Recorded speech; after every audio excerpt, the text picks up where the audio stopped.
saja pada Allah yang layak. Terima segala pujian dan kemuliaan.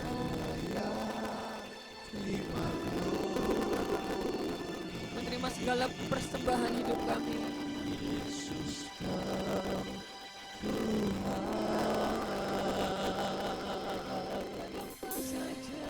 Kau saja yang Ramana ya Ramana Sekena ya. Kau saja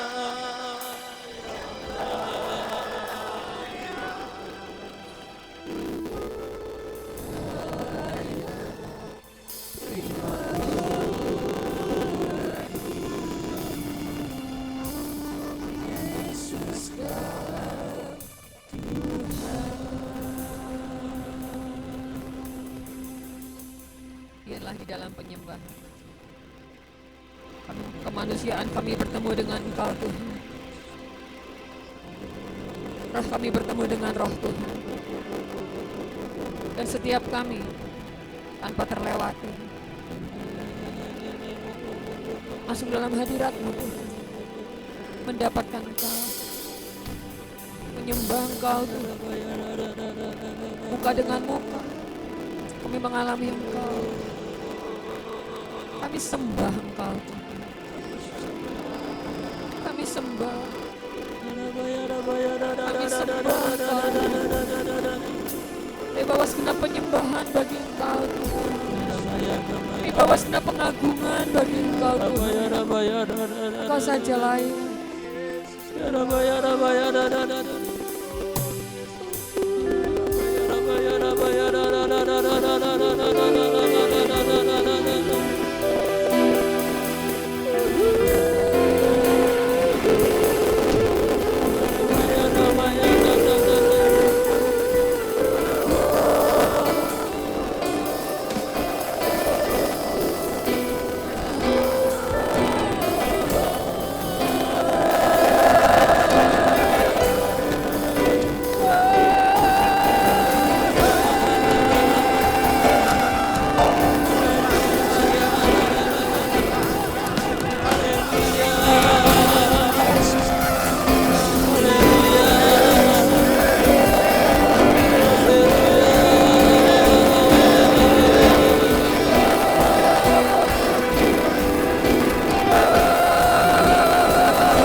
Dan lembutkanlah hati hamba-Mu dan hati setiap kami.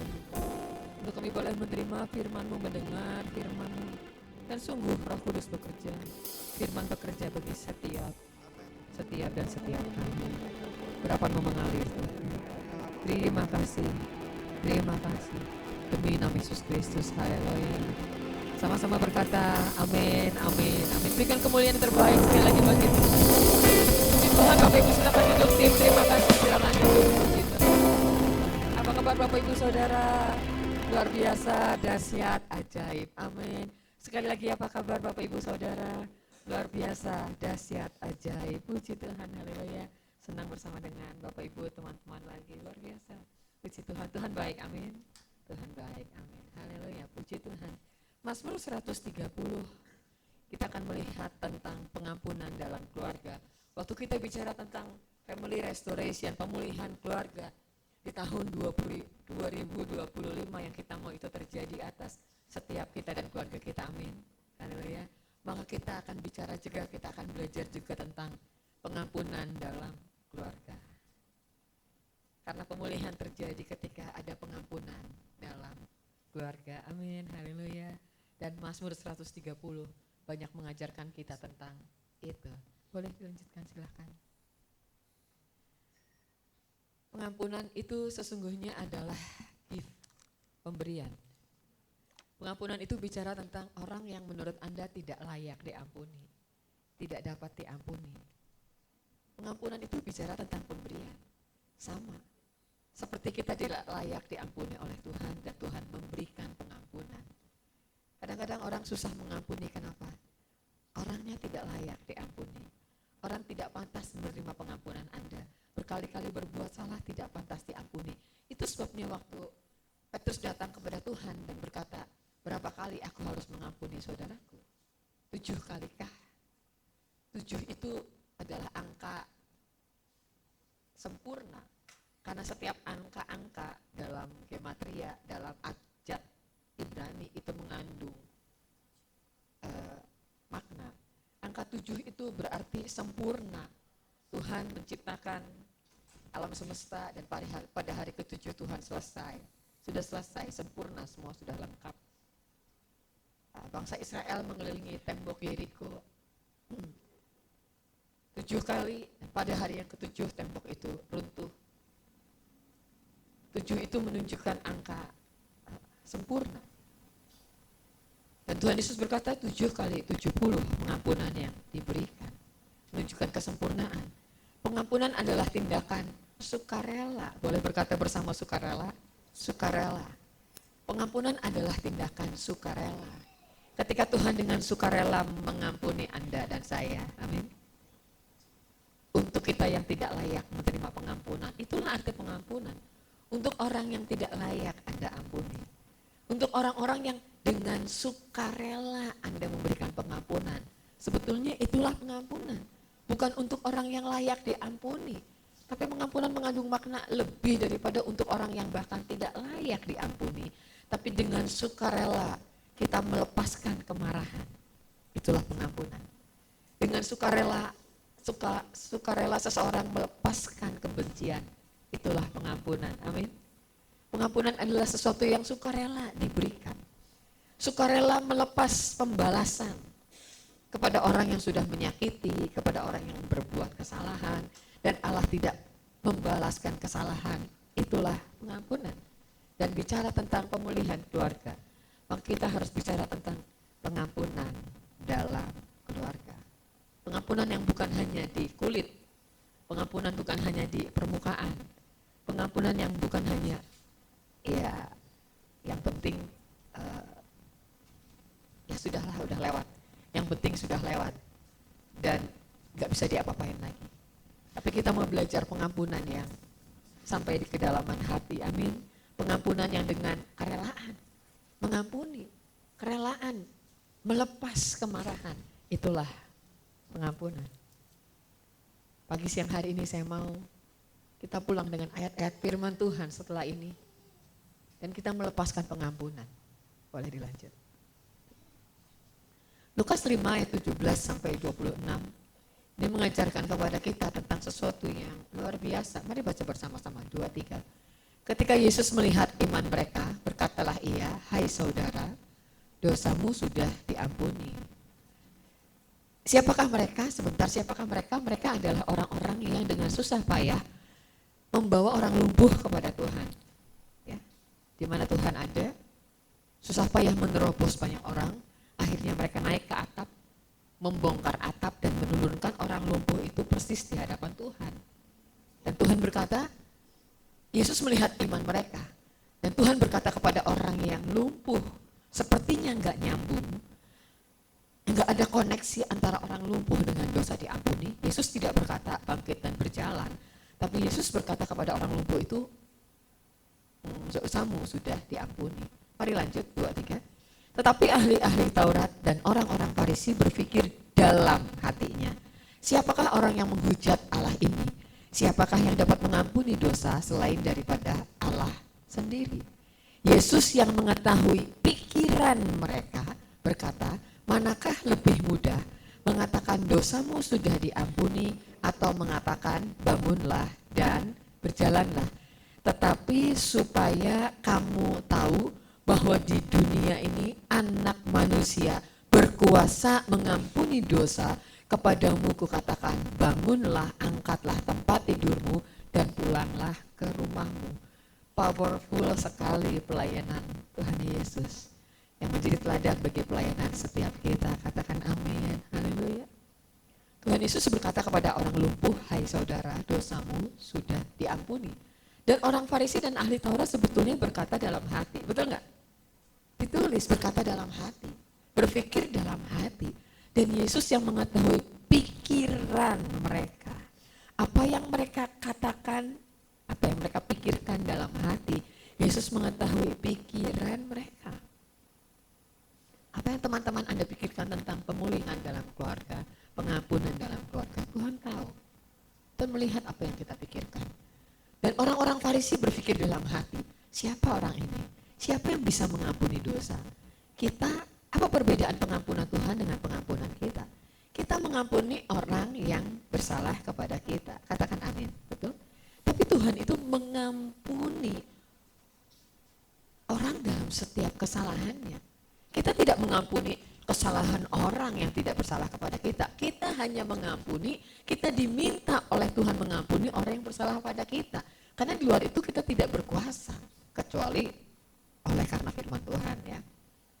Tapi Tuhan berkuasa mengampuni dosa. Itu sebabnya orang Farisi berpikir, siapa orang ini? Siapa orang yang menghujat Allah? Karena hanya Allah yang berkuasa mengampuni dosa manusia. Dan Yesus yang mengetahui pikiran mereka berkata, mana lebih mudah sebenarnya berkata, bangkit dan berjalan atau dosamu diampuni? Kata Tuhan mengatakan bangkit dan berjalan itu perkara mudah. Tapi mengatakan dosamu tidak diampuni, itu hanya Allah yang bisa mengampuni dosa manusia dan dosa dunia. Amin. Hanya Tuhan. Sekali lagi kita mengampuni, kita diminta mengampuni orang yang bersalah kepada kita. Tapi Tuhan itu dalam ketuhanannya berkuasa mengampuni dosa seisi dunia, dosa manusia sedunia, dan itu luar biasa. Karena tanpa pengampunan Tuhan tidak ada keselamatan. Kita memasuki doa puasa hari ke-25. Masih ada 15 hari lagi. Ya. Udah lewat setengah, puji Tuhan. Masih ada 15 hari lagi. Bapak Ibu teman-teman yang mau ikut doa puasa mulai hari ini, gak apa-apa, gak usah nanti lanjut bayar hutang sampai 40, gak usah. Ikut saja sampai selesai tanggal 30 Maret. Mungkin fisik kita agak berbeda. Fisik kita tidak sekuat biasanya karena asupan kita tidak banyak. Kadang-kadang kalau mau buka puasa, apalagi lihat YouTube masakan gitu ya. Pengen bikin ini. Semua pengen dibuat, gitu ya, dicoba atau apapun lah begitu yang Anda pengen. Anda mungkin pengen makan apa. Begitu ada makanan dan waktunya buka puasa, itu akhirnya kita jadi bisa mengerti begitu ya. Apa yang dialami juga kan oleh saudara-saudara sebangsa kita yang sedang berpuasa. Ingin makan, begitu waktunya makan mereka hanya bisa makan sedikit kemudian melanjutkan ibadah. Bisa, kenapa? Karena lambung kita kosong panjang dan setelah itu kita nggak bisa makan banyak. Kita hanya bisa makan sedikit, cita-cita mau makan banyak itu pasti juga nggak akan kesampaian. Pengen coba ini, kita hanya bisa makan sedikit. Pagi-pagi mau tutup puasa juga hanya bisa makan sedikit, jadi pastinya secara fisik kita beda, tapi percaya bahwa ketika kita berdoa, berpuasa, kita merendahkan diri, kita mencari Tuhan. Tuhan berkata, kalau kamu mencari aku, kamu akan mendapatkan aku. Amin, haleluya. Puji Tuhan. Biarlah roh kita semakin hari semakin kuat. Roh Kudus itu sama, kuasanya itu sama. Tapi kapasitas roh kita, bagaimana kita menangkap roh Tuhan, itu yang itu diperlukan doa, diperlukan penyembahan, hubungan pribadi dengan Tuhan, berpuasa, datang kepada Tuhan. Oke, kembali ke sini. Orang Farisi berpikir, siapa yang bisa mengampuni dosa? Siapa orang ini? Berkata seenaknya, dosamu diampuni. Kata Tuhan, mana lebih mudah? Bicara bangkit berjalan itu sangat mudah. Tapi bicara dosamu diampuni, itu hanya Tuhan yang bisa mengampuni seisi dunia. Dan Tuhan berkata begini, supaya kamu tahu bahwa di dunia ini ada anak manusia yang berkuasa mengampuni dosa. Luar biasa. Supaya kamu tahu bahwa di dunia ini ada anak manusia yang berkuasa mengampuni dosa. Itu sebabnya kita berdoa untuk saudara-saudara kita sebangsa di Indonesia. Siapapun yang mencari Allah, siapapun juga yang mencari Tuhan dengan sungguh-sungguh, dengan doa, dengan puasa, maka mereka mendapatkan Tuhan. Biarlah mereka mendapatkan Tuhan, keselamatan daripada Tuhan. Amin. Itu doa kita bersama. Tuhan Yesus berkata, supaya kamu tahu. Sebetulnya lebih gampang berkata, bangun, berjalan. Tapi supaya kamu tahu bahwa di dunia ini ada anak manusia yang mengampuni dosa, oke, bangun, berjalan. Kan orang lumpuh itu bangun, berjalan. Luar biasa.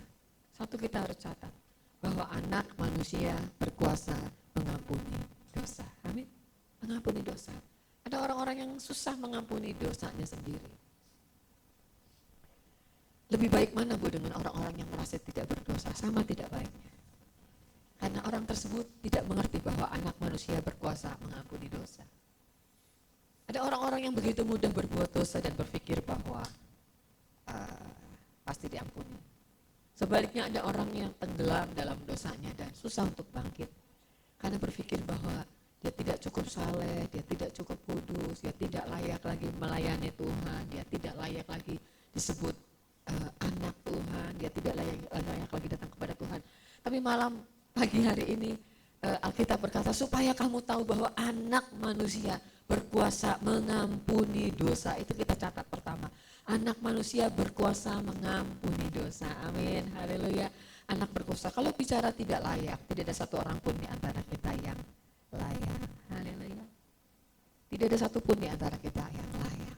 Tapi kita adalah orang-orang yang dilayakkan. Orang-orang yang dibenarkan. Supaya kamu tahu bahwa anak manusia berkuasa mengampuni dosa. Bangun. Ayo berjalan. Supaya orang tahu bahwa anak manusia berkuasa. Next. Mazmur 130, saya baca untuk Anda atau kita pindah ke Mazmur 130. Ini yang kita lihat ayat 3-nya di depan. Tapi Mazmur 130, nyanyian ziarah, seruan dalam kesusahan. Dari jurang yang dalam aku berseru kepadamu ya Tuhan. Tuhan dengarlah suaraku. Biarlah telingamu menaruh perhatian kepada suara permohonanku. Jika engkau ya Tuhan mengingat-ingat kesalahan-kesalahan, Tuhan, siapakah yang dapat tahan? Gak apa-apa kalau begitu, gini tetap di situ. Ayat 3 berkata begini, jika Tuhan mengingat-ingat kesalahan, siapa yang dapat tahan? Betul? Kalau Tuhan mengingat kesalahan kita, siapa yang bisa tahan? Daud berkata kalau Tuhan mengingat-ingat terus kesalahan Daud gak akan tahan. Betul? Kalau Tuhan menimbang, Amplified Bible menulis begitu di depan kita. Kalau engkau Tuhan, if you Lord, kalau engkau Tuhan should keep account, terus menghitung kesalahanku dan memperlakukan aku as according to our sin, dan memperlakukan aku sesuai dengan kesalahanku terus, siapa bisa tahan? Betul? Kalau Tuhan, Daud berkata kalau Tuhan terus menghitung kesalahan aku, dan Tuhan terus memperlakukan aku sesuai according to our sin, sesuai dengan kesalahanku, siapa yang bisa stand di hadapan Tuhan? Siapa yang bisa berdiri di hadapan Tuhan? Siapa yang bisa tetap di hadapan Tuhan? Gak bisa. Kalau Tuhan terus ingat-ingat kesalahan Daud gak akan bisa memimpin bangsa Israel yang besar. Daud gak akan bisa memimpin peperangan. Kalau Tuhan terus menghitung kesalahan Daud, kalau Tuhan terus berkata terus tentang kesalahan Daud, kalau Tuhan terus mengingat-ingat kesalahan Daud, dan kalau Tuhan nge-treat Daud, memperlakukan Daud according sesuai dengan kesalahan dia, kata Daud, siapa bisa tahan berdiri di hadapan Tuhan? Siapa bisa tahan memimpin? Siapa bisa tahan memimpin kerajaan yang sebegitu besar, pasukan yang sebegitu besar? Enggak bisa. Kalau Tuhan mengingat-ingat kesalahan, enggak bisa. Dan kalau kita terus mengingat-ingat kesalahan orang yang bersalah kepada kita juga, tak ada orang yang bisa tahan. Betul? Begitupun kita. Dalam keluarga, family relationship, berbicara tentang pemulihan dalam keluarga. Ada orang-orang, ada anak-anak yang terus tumbuh. Jauh di dalam hatinya terus mengingat perlakuan yang tidak baik dari ibunya. Perlakuan yang tidak baik dari orang tuanya. Dia gak bisa tahan di hadapan Tuhan. Sebaliknya ada pasangan yang terus-menerus mengingat kesalahan pasangannya. Yang menurut dia tidak layak diampuni. Satu orang ibu bilang sama saya, kalau dulu saya Kristen, saya gak akan bercerai.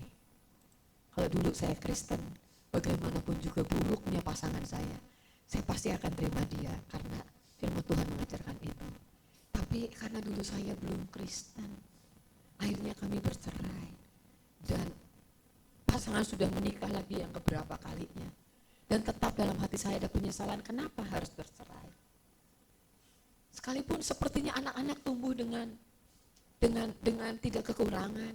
Anak-anak selesai kuliah, selesai sekolah, usaha, dan tidak kekurangan. Yang sekolah-sekolah yang usaha dan tidak kekurangan. Tapi tetap dia merasa, kenapa ya dulu bercerai? Kenapa dia tidak memberikan yang terbaik untuk anak-anaknya? Sekalipun pasangannya tidak layak diampuni, sekalipun pasangannya tidak layak menerima pengampunan, karena sesungguhnya pengampunan itu memang tidak layak diberikan. Pengampunan itu adalah tindakan sukarela, melepas kemarahan, melepas kebencian, melepas segala sesuatu yang menyebalkan. Itulah pengampunan, tindakan sukarela. Tapi dia berkata, aku dulu gak tahu. Tapi kekristenan mengajarkan kita bagaimana Tuhan tidak mengingat-ingat kesalahan. Katakan yes. Betul? Tuhan tidak mengingat kesalahan. Karena kalau Tuhan mengingat-ingat kesalahan, tidak ada satu orang pun yang bisa tahan berdiri di hadapan Tuhan. Who could stand? Kalau Tuhan terus mengingat kesalahan, orang akan terus tinggal dalam penyesalan. Ada orang-orang yang sekali lagi tidak bisa mengampuni dirinya sendiri dan tinggal dalam penyesalan. Menyesal itu baik, tapi tinggal dalam penyesalan itu tidak baik.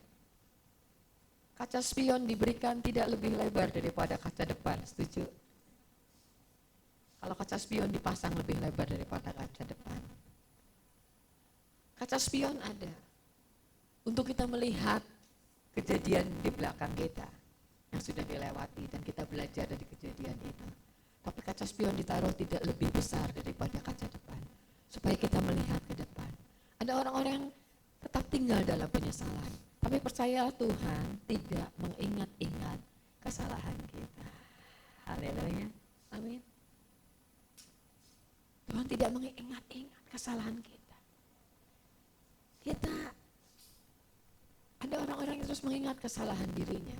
Ada orang-orang yang terus mengingat kesalahan orang lain. Dalam keluarga, pemulihan keluarga terjadi, family restoration terjadi ketika kita belajar tidak mengingat kesalahan orang-orang lain. Amin, haleluya. Kita tidak mengingat. Seberapapun buruknya, kita tidak mengingat. Seberapapun buruknya, kita pun belajar untuk tidak mengingat kesalahan kita. Kita menyesali kesalahan kita, tapi kita tidak tinggal dalam penyesalan. Kita tidak selalu berkata, kenapa? Kenapa dulu dilakukan? Kenapa dulu dilakukan? Kenapa dulu dilakukan? Kenapa dulu dilakukan? Itu adalah bagian dari pembelajaran masa lalu kita. Kita harus bangkit melihat masa depan kita. Kaca depan yang lebih besar yang Tuhan berikan bagi setiap kita. Amin. Haleluya. Next. Mazmur Daud 143 berkata begini, janganlah berperkara dengan hamba-Mu ini Tuhan. Jangan terus berperkara dengan aku, maksudnya begitu. Sebab di antara yang hidup tidak ada seorang pun yang benar di hadapan-Mu. Kalau terus Tuhan berperkara dengan aku, tapi bersyukurnya Tuhan tidak terus berperkara.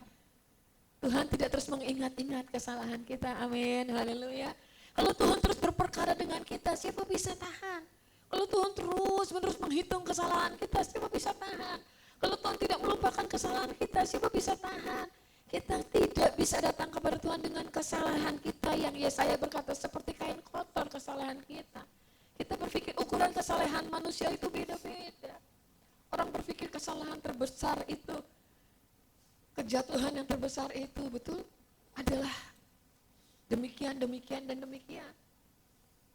Orang berpikir kesalahanku kecil, maka dia akan menerima kasih karunia yang kecil saja. Dia tidak merasa bahwa dia memerlukan Tuhan.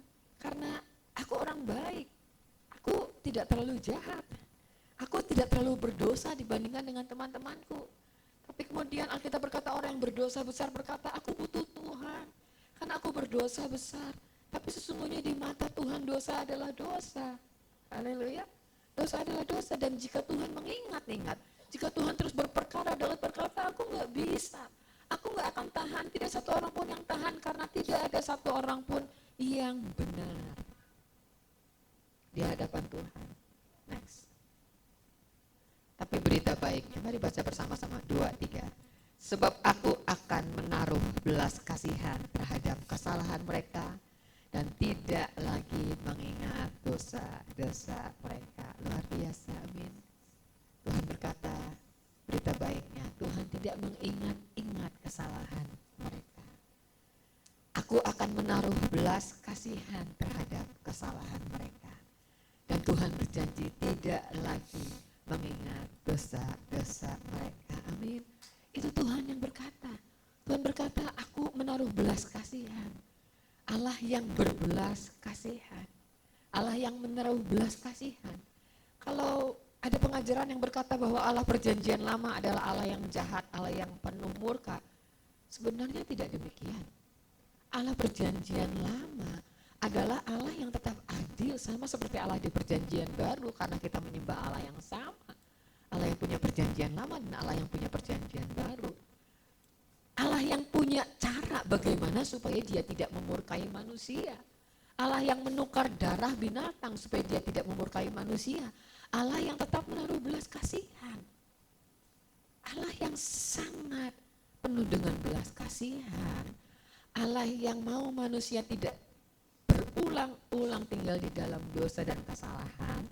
Allah yang mau manusia tidak tertipu daya oleh si jahat, tidak tinggal dalam dosa, tapi Allah yang menyediakan jalan keluar bagi manusia yang berdosa. Itu sebabnya jelas bahwa jaminan keselamatan hanya ada dalam Tuhan Yesus Kristus. Katakan amin. Jaminan pengampunan dosa juga diberikan oleh Tuhan Yesus Kristus. Dia yang berkata, anak manusia berkuasa mengampuni dosa. Dia yang berkata bahwa dia tidak lagi mengingat dosa-dosa mereka.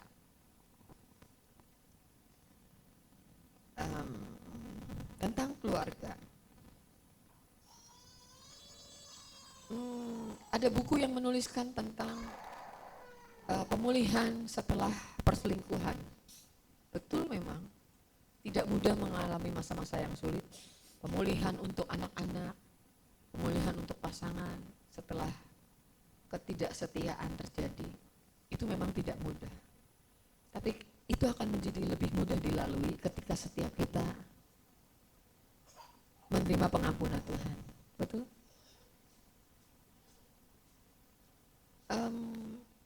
Pemulihan bisa terjadi dalam waktu yang panjang sekali. Pemulihan bahkan bisa saja tidak terjadi seumur hidup.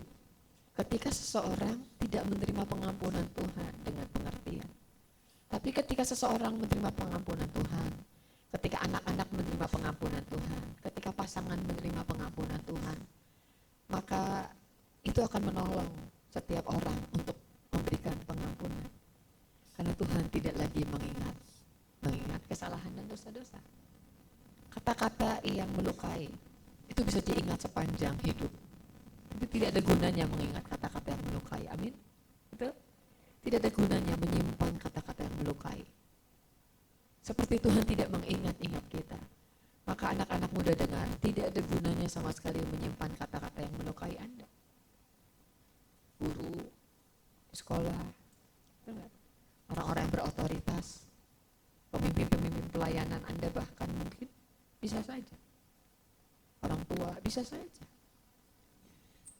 Dengan maksud baik ataupun sengaja ataupun tidak sengaja, bisa saja. Kita tinggal di dalam dunia dan kita tidak bisa mengatur bagaimana orang berbicara kepada kita. Teman-teman Anda, betul? Teman-teman, pandangan orang kepada setiap kita. Tapi waktu kita menerima pengampunan Tuhan, maka kita tahu tidak ada gunanya mengingat kesalahan orang yang bersalah kepada kita. Amin. Pengampunan artinya tindakan sukarela. Sekali lagi sukarela untuk melepaskan kemarahan. Pengampunan adalah tindakan sukarela untuk melepaskan kebencian. Pengampunan adalah tindakan sekali lagi sukarela untuk melepaskan pembalasan. Ada orang-orang yang tumbuh dengan pembalasan. Dulu orang tuaku memperlakukan aku dengan sewenang-wenang. Aku masih butuh orang tua. Tapi satu kali kalau aku sudah berhasil dan aku tidak butuh orang tua lagi, lihat bagaimana mereka akan membutuhkan aku. Ada orang-orang yang tumbuh dengan pembalasan. Ada orang-orang yang tumbuh dengan sakit hati. Tapi sebetulnya kita harus tahu, Allah kita, Allah yang tidak mengingat-ingat kesalahan kita. Dan tidak ada gunanya mengingat-ingat kesalahan orang yang bersalah kepada kita. Apalagi jika itu adalah keluarga. Betul? Mungkin orang berkata, seandainya orang tuaku tidak melakukan itu. Seandainya orang tuaku tidak bangkrut. Seandainya orang tuaku tidak miskin. Seandainya papaku bukan penjudi. Seandainya mamaku bukan peminum. Seandainya orang tuaku tidak bercerai. Ada begitu banyak seandainya. Ada begitu banyak penyesalan. Betul Mbak? Seandainya orang tuaku tidak sebodoh itu. Seandainya anakku tidak sebodoh itu. Seandainya, ada begitu banyak seandainya. Tapi biarlah kita melihat masa depan setiap kita. Amin. Amin. Kita melihat masa lalu hanya sebagai bagian kecil dari pembelajaran dalam hidup kita. Tapi kita melihat masa depan kita dengan frame, dengan kaca yang besar di depan kita. Karena Tuhan berjanji, aku tidak akan mengingat-ingat kesalahan mereka. Aku menaruh belas kasihan terhadap kesalahan mereka. Sejauh timur dari barat. Mari baca bersama, 2, 3. Sejauh timur dari barat, demikian dijauhkannya daripada kita pelanggaran kita. Nggak ketemu sebetulnya, ya. Sejauh timur dari barat. Timur dari barat. Kalau Anda ada menghadap timur, maka Anda berarti membelakangi barat, dan sebaliknya. Sejauh timur dari barat. Demikian Tuhan menjauhkan kita, karena begitu Dia sayang pada kita dari pelanggaran kita. Menjauhkan. Allah yang tidak mengingat-ingat kesalahan kita. Bahkan ketika kita merasa tidak layak, Tuhan menjauhkan kita dari pelanggaran kita. Bahkan sejauh itu, ketika kita menghadap timur, kita meninggalkan barat. Ketika kita menghadap kepada Tuhan, kita meninggalkan kesalahan kita. Ketika kita mencari Tuhan, kita meninggalkan dosa-dosa pelanggaran kita. Dan Tuhan mengampuni kita. Tuhan berkata, sejauh timur dari barat, demikian dijauhkannya daripada kita pelanggaran kita. Iblis melakukan sebaliknya. Pencuri itu datang hanya untuk mencuri, membunuh, membinasakan. Dan Anda akan tahu, kalau Anda kehilangan damai sejahtera, maka Anda harus tahu pencuri itu sudah mengambil damai sejahtera Anda. Pencuri itu mau bukan hanya mencuri, tapi dia membunuh karakter. Dia menghancurkan sampai binasa. Sampai orang merasa aku emang gak mampu. Sampai orang merasa aku memang gak layak. Sampai orang binasa terus dalam keterpurukannya. Itulah pekerjaan pencuri. Pencuri itu datang mencuri. Dia datang mencuri sukacita. Dia datang mencuri sejahtera.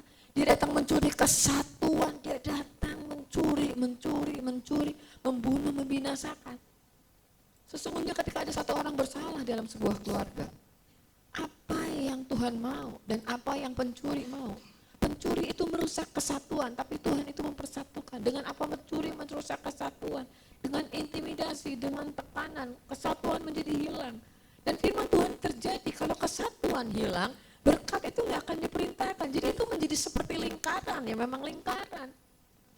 Ketika tidak ada kesatuan, maka berkat itu tidak mungkin diperintahkan. Itu sudah rumus, itu sudah rule, itu sudah demikian terjadi.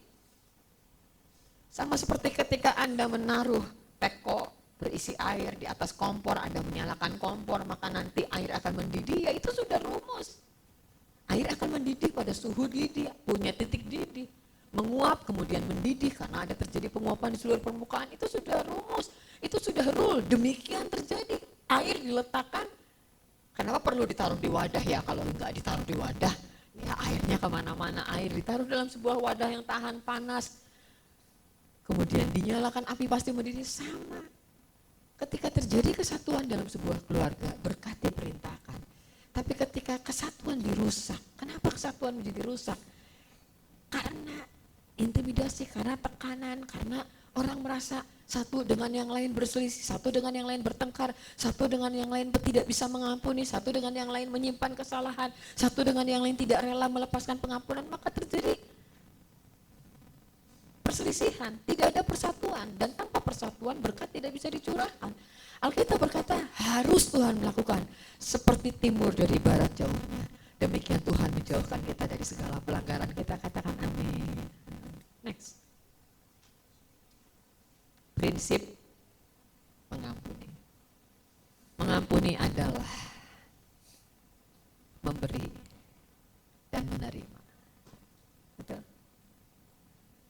Tentunya kalau Anda berkata, bukankah kita menerima pengampunan lebih dulu dari Tuhan? Itu betul.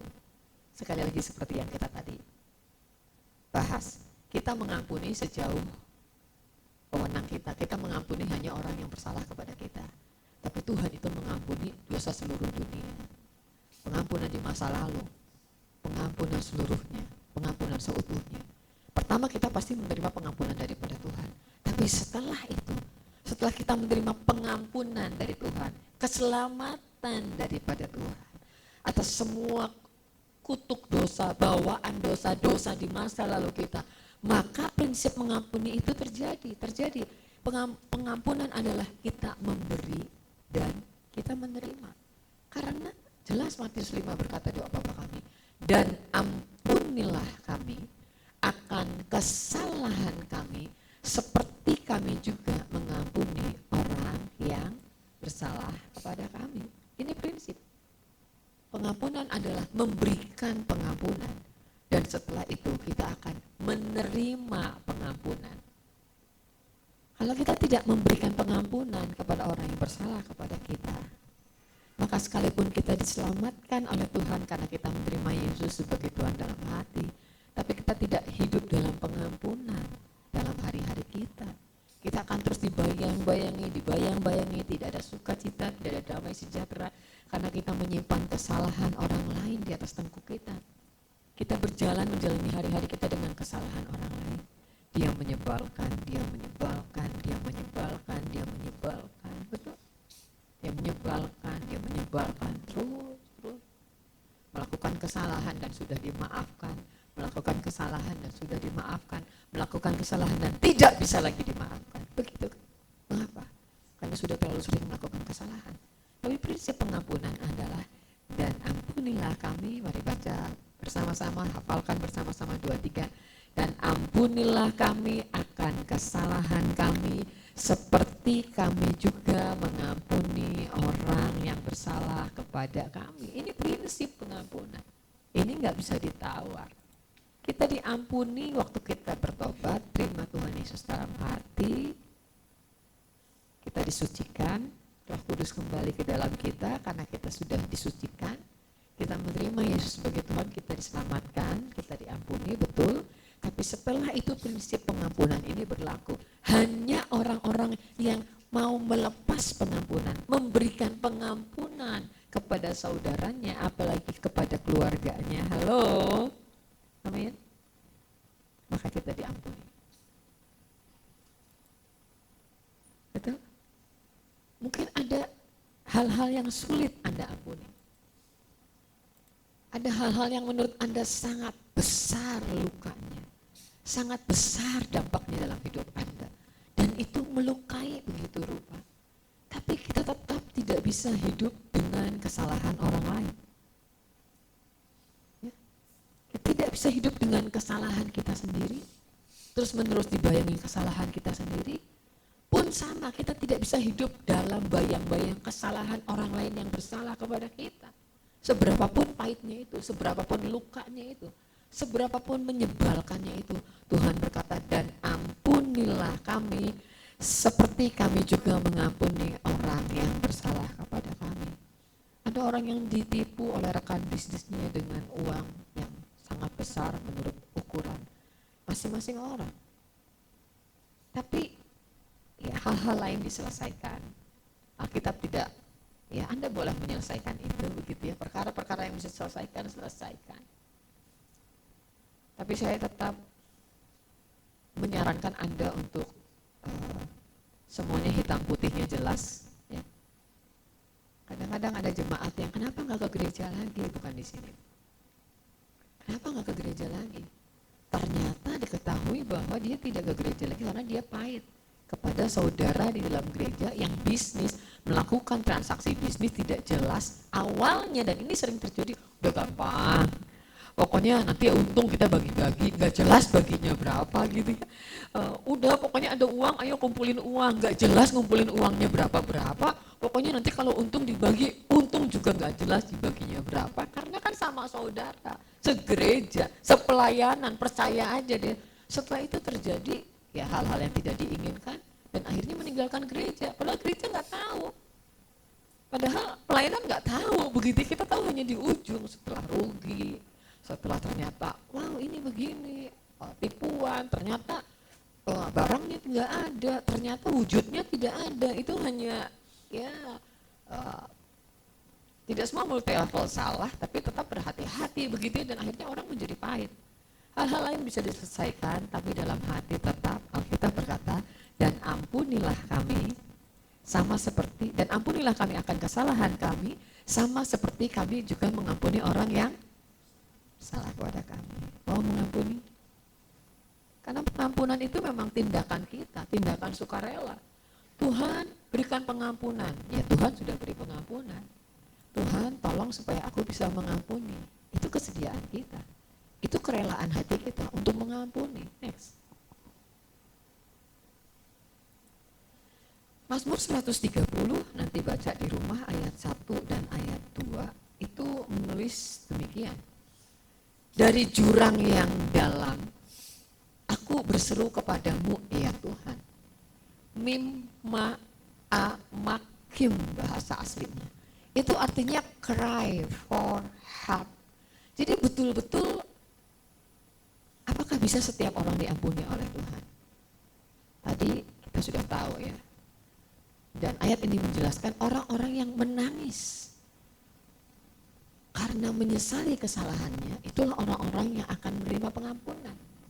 Bukan orang-orang yang tidak merasa bahwa ada efek apa-apa dengan kesalahannya, tidak orang-orang yang sembarangan berbuat salah karena berpikir pasti diampuni oleh Tuhan, tidak orang-orang yang bersalah kemudian berkata, Tuhan gak akan ingat-ingat, kamu pun gak boleh ingat-ingat kesalahan saya. Enggak juga demikian, begitu ya. Apalagi orang yang berkata, kamu harus melupakan semua hutang-hutang, karena Tuhan juga melupakan semua hutang-hutang. Tentunya tidak demikian juga, begitu ya. Hutang harus dibayar. Tuhan tolong supaya aku bisa membayar hutangku, itu betul. Itu betul doanya. Bukan Tuhan tolong supaya orang melunasi semua hutang. Ya, bisa saja terjadi, tapi bukan dari pihak kita, bukan dari pihak yang berhutang. Dari jurang yang dalam, betul nggak? Kenapa Daud diampuni oleh Tuhan? Kalau ukuran dosanya sedemikian, Daud itu kalau ukuran dosa ya, dia itu menempatkan Uria di tempat yang paling mudah dibunuh. Itu dosa sebetulnya yang sangat besar menurut ukuran kita, betul nggak? Karena dia raja dan dia berhak memberikan komando, ada jalur komando, maka dia memberikan komando kepada panglima perang untuk menempatkan Uria di tempat yang paling mudah dibunuh, supaya Uria mati dan dia bisa mengambil Batseba istrinya. Dan dalam wewenangnya dia juga, itu sebenarnya orang yang punya wewenang itu adalah orang yang harus berhati-hati. Dalam wewenangnya dia juga menyuruh Uria untuk pulang saja ke rumah waktu mereka sedang cuti perang, prajurit sedang cuti perang, dan Daud tahu dia sudah salah nih, dia sudah melakukan nih hitungannya kalau dia hamil maka orang tahu bukan Uria yang melakukan karena Uria sudah perang. Maka pada waktu tentara cuti perang dia bilang pulang ke rumah. Bertemu dengan istrimu, Uria bilang ini masa perang, tidak layak aku untuk pulang ke rumah. Dan Daud gak punya cara lagi, gak punya strategi lagi selain menempatkan Uria di tempat supaya Uria mudah terbunuh, dan pada kenyataannya terbunuh. Itu hitung-hitungan yang sangat sistematis begitu, yang sangat terencana begitu. Tapi Daud itu punya sesuatu yang tidak dimiliki oleh Saul. Dia cry for help, dia sungguh-sungguh menangis minta pengampunan Tuhan, dia sungguh-sungguh menangis minta pertolongan Tuhan. Mazmur 50 waktu dia dia berkata, jangan ambil rohmu dariku, jangan buang aku dari hadapanmu. Itu sungguh-sungguh orang-orang yang memang bisa menerima pengampunan Tuhan, orang-orang yang hancur hati dengan kesalahannya, orang-orang yang menyesal dengan kesalahannya, orang-orang yang tidak hanya berkata Tuhan tidak mengingat dosaku dan aku jatuh lagi dan Tuhan tidak mengingat, untungnya aku akan aku akan berusaha tapi aku tetap jatuh lagi.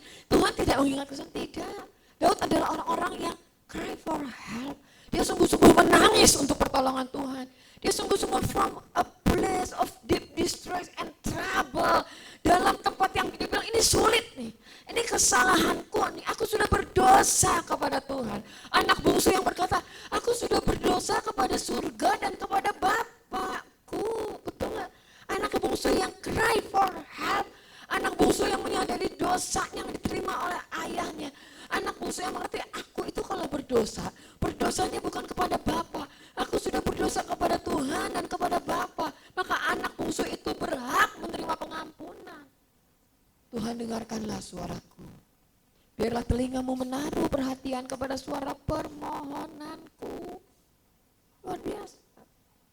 Orang-orang yang menangis, orang-orang yang hancur hati, pasti diampuni, pasti diselamatkan oleh Tuhan. Pasti punya harapan, pasti punya masa depan. Next. Iya, Mazmur 50 ayat 5, jangan buang aku Tuhan. Jangan ambil. Dia gak bilang jangan ambil tahtaku Tuhan. Tuhan kalau boleh aku jadi raja terus sampai anak cucuku terus Tuhan.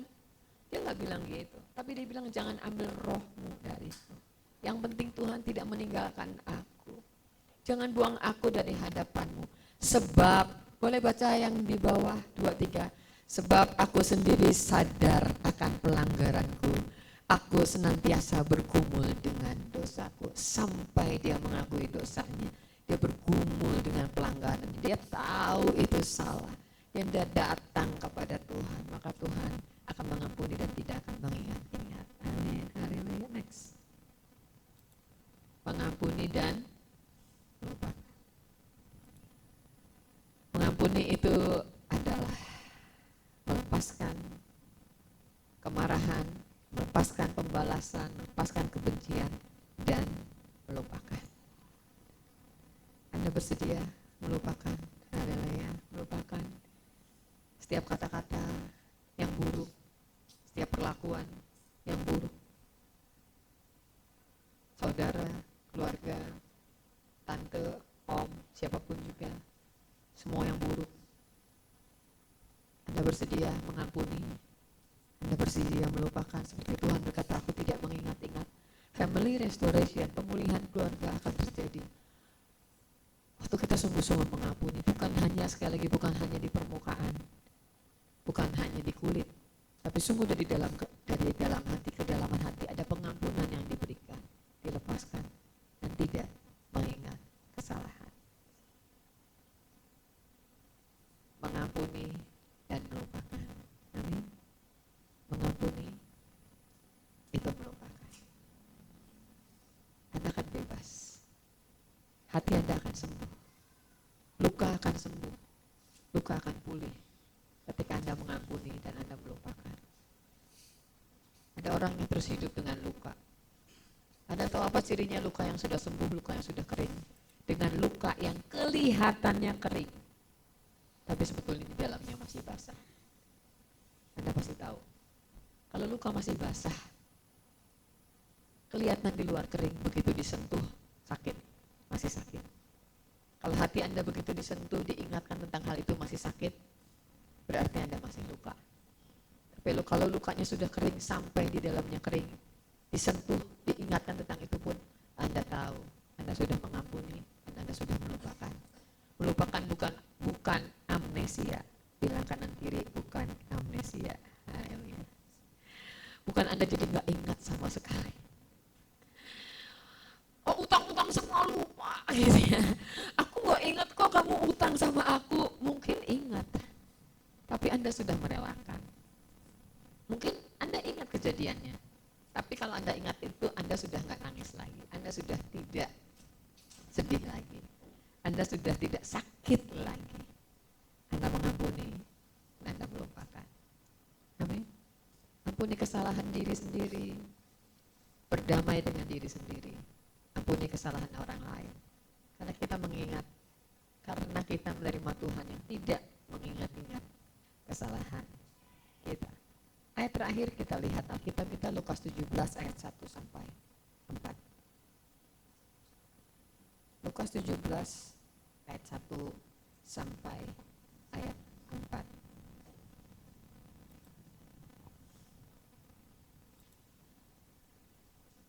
Saya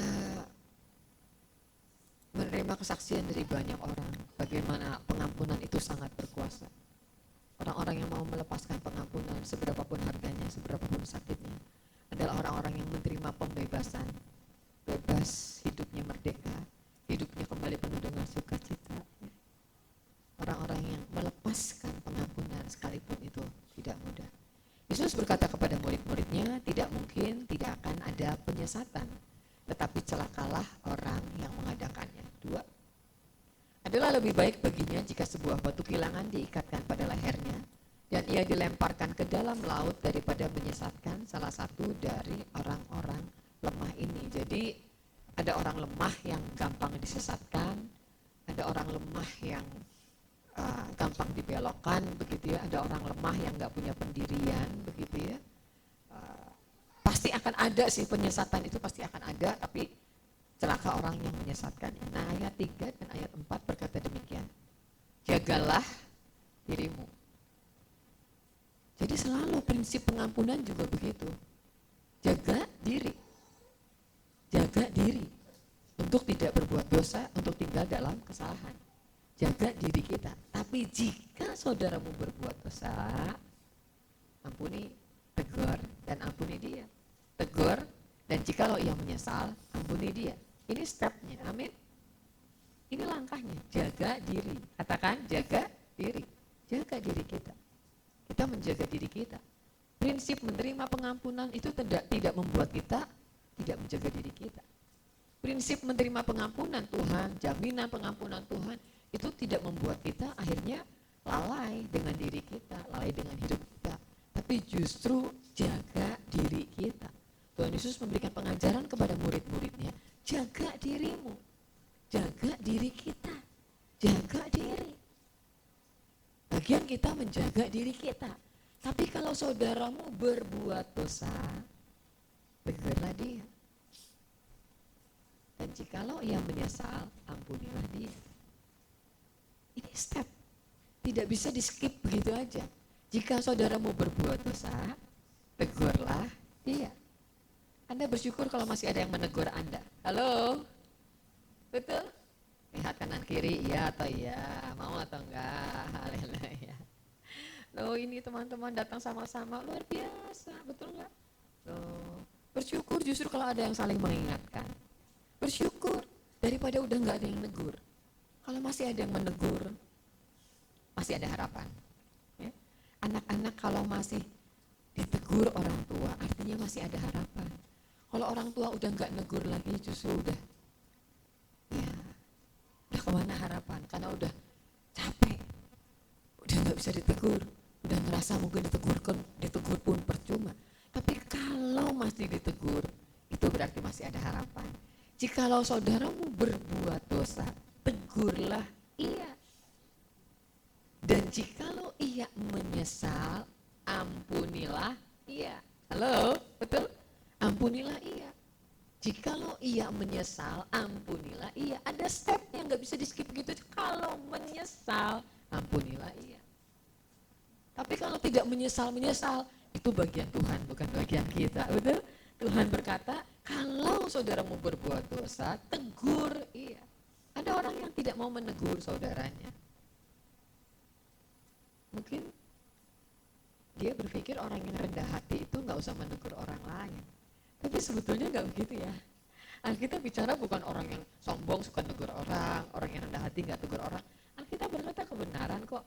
Kalau kita mau saudara kita berubah, kalau kita mau teman kita berubah, dia salah tegur. Halo, kita ini di sini baik-baik semua nih, nggak suka menegur nih.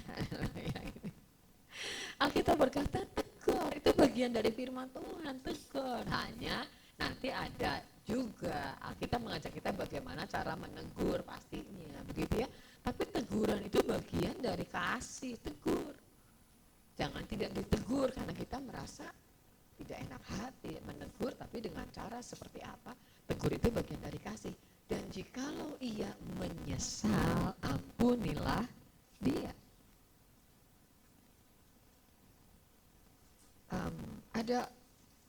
ada keluarga punya bayi, papanya merokok.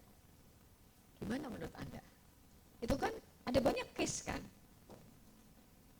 Kalau ditegur papanya marah, nggak ditegur, rokok itu sangat tidak baik, apalagi untuk bayi. Sangat tidak baik juga untuk ayahnya sebetulnya kan. Kalau sudah terima Tuhan Yesus, merokok masuk surga nggak Bu? Ya masuk surga lebih cepat lah. Tegur, betul nggak? Itu bagian. Itu bagian dari kasih, menegur. Gimana ya Bu? Apalagi kalau sudah parah begitu ya. Anaknya alergi, kemudian harus masuk di rumah sakit, harus dioksigen. Ya bagaimana? Ya tapi ya itu bagian dari kasih, menegur untuk kebaikan ayahnya juga. Dan jikalau ia menyesal, ampunilah ia. Ayat 4. Mari baca sama-sama 2-3. Bahkan jikalau ia berbuat dosa terhadap engkau 7 kali sehari, dan 7 kali ia kembali kepadamu dan berkata, aku menyesal, engkau harus mengampuni dia. Enggak mungkin gitu ya. Rasanya enggak mungkin gitu ya. Itu bebal banget gitu. Itu orang yang bebal banget. Kalau bahasa Sunda lebih kasar lagi. Bebal kan Alkitab memang menulis bebal begitu ya. Bebal itu orang yang gak bisa dikasih tahu, ditegur melakukan lagi, dibilang salah tahu salah melakukan lagi, itu orang bebal begitu ya. Tapi Tuhan berkata di sisi kita loh itu ya, bukan di sisi orang yang salah, bukan di sisi orang yang salah kemudian aku bikin salah ya sama kamu. Ini ketiga kali di hari ini. Berarti masih ada berapa kali lagi jatahnya? 4 kali lagi. Tentunya itu bukan di sisi orang yang bersalah begitu ya, menghitung kesalahannya dalam satu hari ini aku bikin salah berapa kali, bukan. Tapi di sisi kita harus punya hati serupa dengan Tuhan, seperti hatinya Tuhan. Bahkan jikalau ia berbuat dosa 7 kali, itu artinya Anda tidak menghitung, tapi genap sampai seluruh kekesalan Anda genap, kesabaran Anda genap, udah gak bisa sabar lagi, udah genap gitu ya, udah utuh kesalahannya, udah utuh memuncak kesabarannya, udah habis semua kesabarannya, udah 7 nih, udah sempurna gitu ya. Salahnya udah sempurna banget salahnya. Tuhan berkata, engkau harus mengampuni. Amin. Engkau harus mengampuni dia. Engkau harus mengampuni dia. Mengampuni dan melupakan. Kita berdoa terutama dalam keluarga, family restoration, pemulihan itu terjadi. Dan kita berdoa Anda melepaskan pengampunan dan Anda menerima pengampunan daripada Tuhan. Amin. Tidak ada yang tinggal dalam luka hati, luka batin. Ampuni. Lepaskan. Pemusik boleh maju ke depan, pemuji. Dalam hadirat-Mu Tuhan, into your presence Lord. Dalam hadirat-Mu biarlah setiap kita melepaskan pengampunan. Setiap kita melepaskan pengampunan. Setiap kita melupakan. Tidak tinggal dalam luka, tidak merawat kekecewaan, tidak membiarkan kekecewaan, kepahitan, luka itu tinggal dalam kita. Tapi biarlah oleh darah Yesus luka itu disembuhkan sampai dalam, kering, sembuh dan kita tidak sakit lagi. Mengampuni.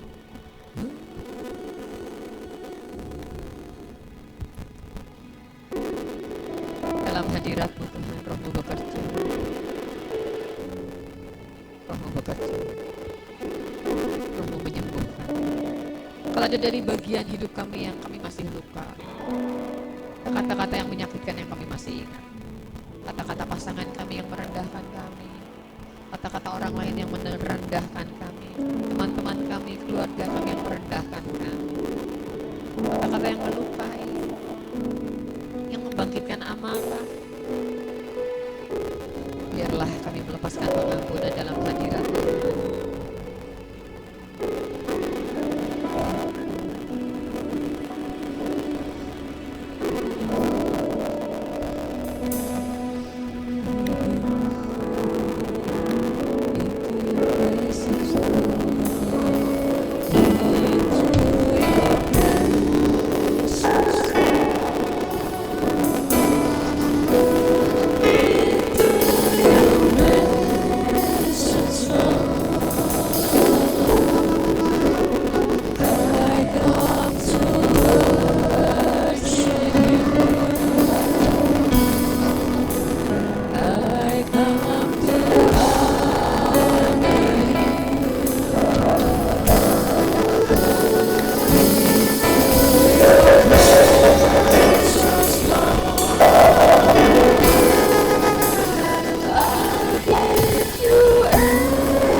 pengampunan daripada kami melihat Allah yang tidak mengingat-ingat kesalahan kami.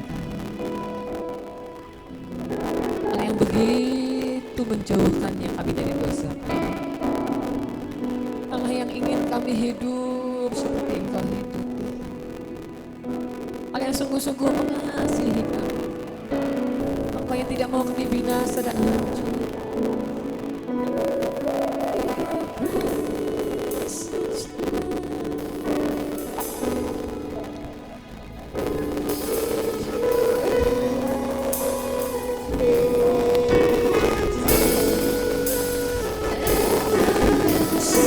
Lepaskan pengampunan, lepaskan kebencian, lepaskan kemarahan.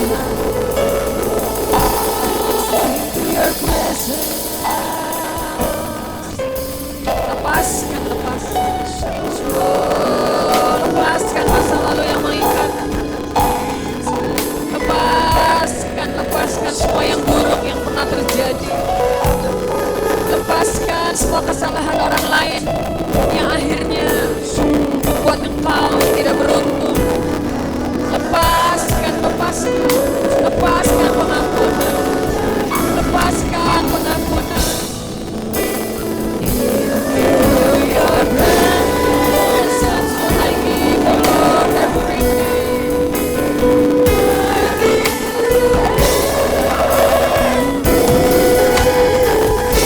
Dan kami akan melihat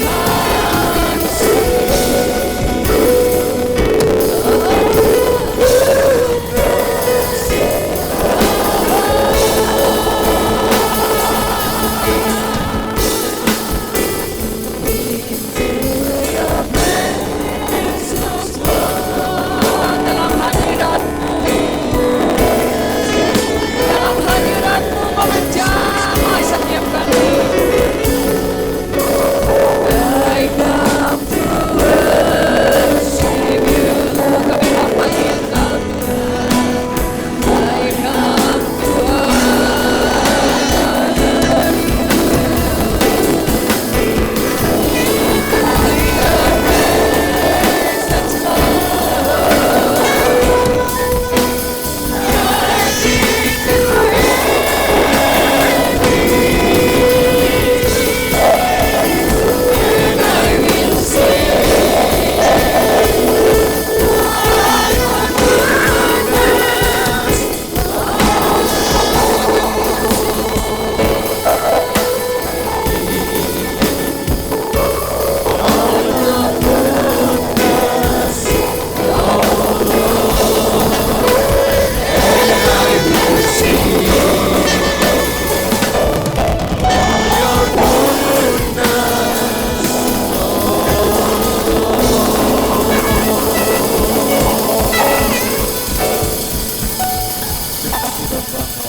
Kami juga memutuskan untuk mengampuni Tuhan, melepaskan pengampunan Tuhan untuk semua hal-hal yang terjadi dalam hidup kami Tuhan.